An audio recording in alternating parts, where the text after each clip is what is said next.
Terry, Tournament Director for Central Pro-Am. We're on Lake of the Ozarks, the final stop on the Central Pro-Am Tournament Trail.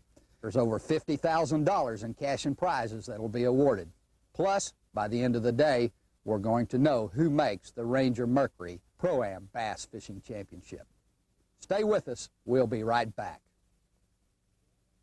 Despite its widespread reputation, Missouri's sprawling Lake of the Ozarks was a comparative latecomer to competitive bass fishing on a national scale. In the early days of tournament bass fishing, national tournaments were generally held in the Deep South. Lake of the Ozarks' reputation as a mecca for big cruisers and water skiers kept bass tournaments from coming there. BASS finally came to Lake of the Ozarks in the spring of 1980, and the first impression it gave to anglers from Mississippi, Alabama, and Georgia was downright frightening. In fact, when one southern angler saw the resort homes, condominiums, marinas, and restaurants for the first time, his comment was, "It looks like they just flooded Atlanta." The natural fertility of the lake, combined with a 15-inch length limit instituted in the mid-1970s, quickly changed the anglers' minds. In the end, it took nearly a 4-pound average to win the tournament. And the winner of that tournament, bass fishing legend Guido Hibden, is one of the entrants in this year's Lake of the Ozarks Pro-Am. I have fished it 2 days and about since spring. It's kind of one of them crazy things. You know, we live right on probably one of the best lakes in the country, and I just don't get fished. I fish everywhere else. But I know the lake well enough that it could very well take 20 pounds a day, I'd say, to win the thing. Also entered in this tournament is Basil Bacon, who also fished in that first BASS tournament on Lake of the Ozarks and is qualified for the Bassmasters Classic 9 times. Well, the pattern I'm working right now is I'm throwing a big 10-inch gambler worm that's a purple with a green flake in it, pretty much. And what I'm doing is throwing it around the logs, and it's just really isolated stuff. I pull into a cove, and maybe there won't be but 2 or 3 targets in the whole cove for me to go hit, and that's what I'll do is go in and hit just a few casts on those 2 or 3 targets and then move to another cove, and I'll be doing that all day. The Lake of the Ozarks Pro-Am marks the final event for the Central Pro-Am tournament season and the quest for berths in the $140,000 Ranger Mercury Pro-Am Championship. It will also determine the winner of the Mercury Outboard Ulrich Marine Center Angler of the Year in both divisions. After the first 5 tournaments, Jimmy Davis sits atop the Pro Division point standings with 589. Close behind is his brother Jackie with 547. But a trio of experienced Pro-Am anglers are hot on their trail. Troy Akins, the 1999 Pro Division Angler of the Year, holds down 3rd place, while former Angler of the Year Jim Akins and Randy Stovall round out the top 5. In the rest of the top 10, it's even tighter, with a mere 20 points separating Rufus Harris in 6th place from Toby Hartzell in 10th. In the amateur division, Steve Plank leads the way with 393 points. He's in a virtual dead heat with defending Angler of the Year Mike Smith. But Mark McCurdy, Mason Chambers, and Darren Compton are right on their heels. In the rest of the top 10, it's too close to call, as Larry Stevie, Andy Gill, Terry Wallace, Steve Mitchell, and Bob Jorgensen all have a chance to win the title with a good tournament here. On the morning of day 1, it's overcast but warm, with just enough breeze that the Pro-Am anglers are eager to get on the water for what could be a red-letter day. Troy Akins is out with the 3rd flight, and he's out doing what you'd expect, fishing his trademark 1/4-ounce brown jig around boat docks. Over the past 2 years, Akins has become a master at this technique, and it's carried him to Central Pro-Am winnings of over $100,000. This morning, Akins and amateur partner Steve Plank are off to a fast start in coves near Hurricane Deck Bridge. They're getting plenty of strikes, but it's likely to take more than a limit of 2.5-pounders to put Akins in position to retain his Lake of the Ozarks title. Jim Akins won the Lake of the Ozarks Pro-Am in 1998, and he'd like nothing better than to win it again this year. He too is fishing in the Hurricane Deck area up the Osage River, but so far the fish that he and amateur partner Terry Bradley are catching are all small. They'll need to find bigger ones to be in contention here. Year in and year out, Roger Fitzpatrick is one of Central Missouri's best anglers. He's never won a Central Pro-Am title, but whenever the circuit comes to Lake of the Ozarks, Fitzpatrick is one of the favorites. He and amateur partner Troy Ayers are pitching a variety of lures around boat docks, where Fitzpatrick located good fish in practice. So far, the big bass aren't biting, but they're getting plenty of action. Jimmy Davis has been leading the race for Pro Division Angler of the Year all season, and if he can come through with a solid performance here, he's sure to win the title. The fish Davis located in practice aren't big, but he's going to stick to his knitting and work to bring in a limit, just like he has all year long. Tom Murphy has located a ledge holding big bass, and he and amateur partner Diego Segui are working it hard with Carolina rigs and deep diving crankbaits. By midday, the action has slowed down, but if they can find a few more to go with the ones they caught earlier today, they're both in position to be among the Day 1 leaders. When the Pro-Am anglers return to Chateau-on-the-Lake for the afternoon weigh-in, Joe Switzer takes the early amateur division lead with 8.95 pounds, but he's soon overtaken by Shane Brown with 10.15. A short time later, Larry McGlynn comes to the scales. We've got a limit of fish right here. We may see a change. 10.15 now leading the amateur division. Let's see what we've got. Oh, yes. 11.50 pounds, a new leader in the amateur division, Larry McGlynn. Then, Ken Messina comes to the scales. They're going to weigh a good load here. Looky here, ladies and gentlemen. 15.65 pounds, a new leader in the amateur division. Put your hands together. In the Pro Division, one of the first to weigh in is Joe Bidnick, who takes the early lead with 12.45 pounds. Then, it's Eric Holt's turn. This has been pretty good for you? Yeah, they've been a lot better than I thought they would, to be honest with you. We've got 5 here that are going to weigh 16.55 pounds. A new leader, ladies and gentlemen, in the Pro Division. Randall Hudson makes a run at Holt's lead, but falls short with 14.1 pounds and settles into second place. Then, bass fishing legend Guido Hibden comes to the scale. You were at home, and I understand you went plumb to the other end of the state to fish today. Just about. I forgot how many big boats there is on this lake. So, Guido, did you have good luck today? I caught a lot of fish. I didn't get hold of any big ones. Well, maybe they were just hiding and waiting for you tomorrow. Could be. We've got 5 fish here. They're going to hit those scales at 14.25 pounds. Tom Murphy never got his limit, but his 4 fish put him among the leaders with 12.7 pounds. Fish and Magazine field editor Mike Kelsey comes in with a limit weighing 14.3 pounds that moves him into second place. Lance Williams also has a limit and moves into third place with 14.25 pounds. Jerry Pape comes in with a 6-pounder, but his other 4 fish are small, and he puts himself in position for a Day 2 charge with 13.2 pounds. Then, Roger Foley comes to the scales. Got to weigh 16.55 pounds to take the lead. Looky here, ladies and gentlemen, 18.70 pounds, a new leader in the Pro Division. Chuck Krim ties Jerry Pape for the big bass lead with this magnificent largemouth. But his other 4 fish are small, and he ends up with 12.75 pounds. Finally, defending title holder Troy Akins comes to the scales. Got a good bag of fish over there today, Troy? I've just got 5 little keepers. 5 little keepers. They're going to need to weigh a good limit there to get there. Good bag of fish, though. 14.85 pounds, Troy Akins. At the end of the first day, Roger Foley sits atop the Lunker Lure Pro-Am scoreboard with 18.45 pounds. Eric Holt holds down second place with 16.55 pounds, with Troy Akins, Mike Kelsey, Guido Hibden, and Lance Williams all close behind. In the rest of the top 10, Randall Hudson leads the way in 7th place with 14.1 pounds, with Tim Taylor, Mike Ferris, and Jerry Pape all in the thick of the race. In the amateur division, Ken Messina holds the first day lead with 15.65 pounds, giving him a 4-pound edge over his closest rival, Larry McGlynn. Steve Plank is close behind in 3rd place, with Diego Segui and Shane Brown completing the top 5. In the rest of the top 10, it's tight all the way, with Larry Simons, Robert Ernst, Joe Switzer, Jeff Bradford, and Steve Bingham all in position for a second day charge. Stay tuned for exciting Day 2 action. We'll be right back. It's time now for Bass Fishing My Way.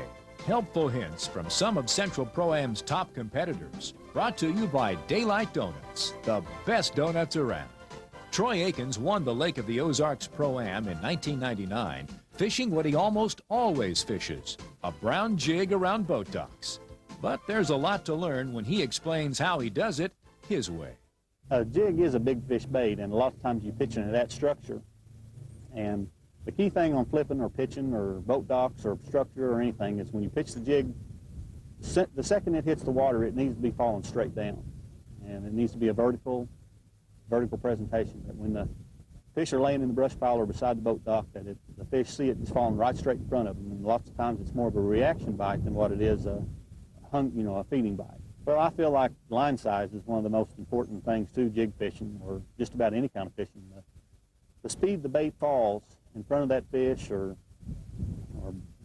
beside a boat dock or anything, it makes a lot of difference. And sometimes it needs to fall a little faster for them to take it, and sometimes they want it real slow. The morning of day 2 is sunny and bright, and what that will mean to the fishing is anybody's guess. But one thing is certain, Roger Foley's first day lead is far from secure, and anyone in the top 10 could overtake him with a good day. And whether Foley likes it or not, he knows he has Guido Hibden right on his tail, only 4 pounds behind. Hibden and amateur partner Diego Segui are out with the third flight this morning and head up the Osage River past Hurricane Deck Bridge to a creek Hibden knows well. Long before Hibden became famous as a tournament bass fisherman, he was renowned around Lake of the Ozarks as a fishing and hunting guide, a calling he learned from his father, Guido Sr. But it didn't take young Hibden long to establish a reputation of his own. He began guiding when he was only 12 and made a living that way for 2 decades before BASS came to Lake of the Ozarks in 1980. Competing against the most famous anglers of that day, Roland Martin, Jimmy Houston, and Rick Clunn, the comparatively unknown Hibden took the first day lead with 5 bass weighing nearly 24 pounds. The second day, his catch tailed off, and he slipped to 5th place. On the third and final day, Hibden didn't have a single keeper at 1 o'clock. That's when he remembered a hump his father had shown him years before in the Gravois arm of the lake. When Hibden got there, he dropped a jig and jumbo pork frog into brush on the hump, and the rest is history. During a 30-minute span, Hibden caught 1 7-pounder, 1 5.5-pounder, and 3 3-pounders to win the tournament. The next year, when BASS returned to Lake of the Ozarks, Hibden won again, setting in motion one of the most remarkable decades in tournament bass fishing. In 1988, he won the Bassmasters Classic, and in 1990 and 1991 won back-to-back Angler of the Year titles to cement his reputation as one of bass fishing's greatest stars. Over the years, the demands of traveling cross-country allowed Hibden to fish only a few Central Pro-Am tournaments. But now, if he can get a big fish to go with the smaller keepers he's catching this morning, Hibden could just add a Central Pro-Am title to his long list of accomplishments. Meanwhile, farther up the Osage River, the day has fallen apart for first day leader Roger Foley. Foley and amateur partner David White are fishing plastic worms in the areas that produced Foley's day 1 limit, but so far today, they're both shut out. Unless things change dramatically, it could be a very long day. With Foley faltering, the Pro Division race is now wide open, and one angler who could take advantage of the situation is Randall Hudson. After the first day, Hudson was in 7th place, nearly 4.5 pounds behind Foley. But so far today, Hudson's caught 4 good bass fishing a red 11-inch plastic worm around boat docks. Hudson won his first Central Pro-Am event in 1996, and then won the FLW's Forest Wood Open 2 years later. But it's been 2 years since that victory, and Hudson would love another chance to stand in the winner's circle. If he can get one more solid keeper to complete his limit, he just might do it. When the Pro-Am anglers return to the Chateau on the Lake for the final weigh-in, the amateur division is in turmoil. Day 1 leader Ken Messina has come in without a keeper, meaning this tournament is anybody's ball game. Early in the first flight, Steve Plank comes to the scales. Plank's 3 fish give him a tie for the lead, and more importantly, clinch the Amateur Division Angler of the Year title. A short time later, Larry McGlynn in 2nd place after day 1 comes to the scales. McGlynn has a solid 5-fish limit weighing 7.75 pounds and it carries him to the amateur division title with 19.25 pounds. In the pro division, one of the first anglers to weigh in is Jimmy Davis, who has a limit weighing just over 9 pounds. It's not enough to move him into the lead, but it is enough to earn him the Pro Division Angler of the Year title. A short time later, defending Lake of the Ozarks title holder Troy Akins comes to the scales with a limit weighing 14.9 pounds that enables him to establish the Pro Division standard with 29.75 pounds.